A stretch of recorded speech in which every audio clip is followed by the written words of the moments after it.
The cap table matters because it's how you get paid. Cap table, short for capitalization table, is a spreadsheet that lists who owns how much of your company. In the early days, it's just you and maybe a co-founder.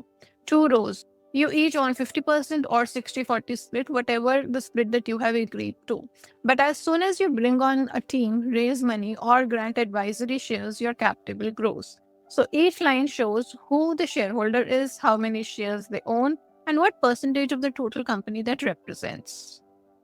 For example, if you have 1 million total shares and your co-founder owns 200,000, then they own 20% of the company. Why it matters? The cap table matters because it's how you get paid. It's your slice of the pie. If you raise money, your slice shrinks, and that dilution is not bad, it is expected, but it needs to be managed. So let's understand a key concept out here, that is of a fully diluted ownership. This means that your ownership after accounting for all employee options, all safe notes and the convertible notes, all future dilution expected from planned fundraising. Founders often forget this. They think that they own 50% of the company, but they haven't factored in the next round's dilution or the stock option pool that the investors will ask them to create.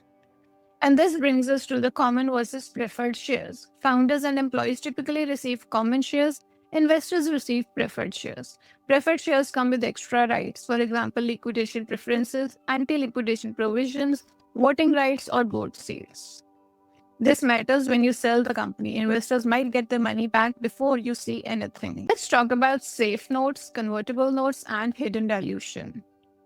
Here's a mistake that most founders make. They raise on safes or convertible notes and don't reflect those on their cap table. But those convert into equity, and when they do, that's when the founders get hit with unexpected dilution. And therefore, what founders need to do is always build a pro forma cap table showing what ownership will look like after those safes or notes convert. This brings us to ESOPs and the vesting. Investors will almost always ask you to create an employee stock option pool, usually 10%, sometimes more. They ask you to set that aside before they invest, which means that it dilutes you, not them. And those shares will be issued with vesting schedules. Standard is 4 years with a 1-year cliff. Same for you as a founder. If you don't have a vesting schedule on your own shares, investors may insist that you implement one.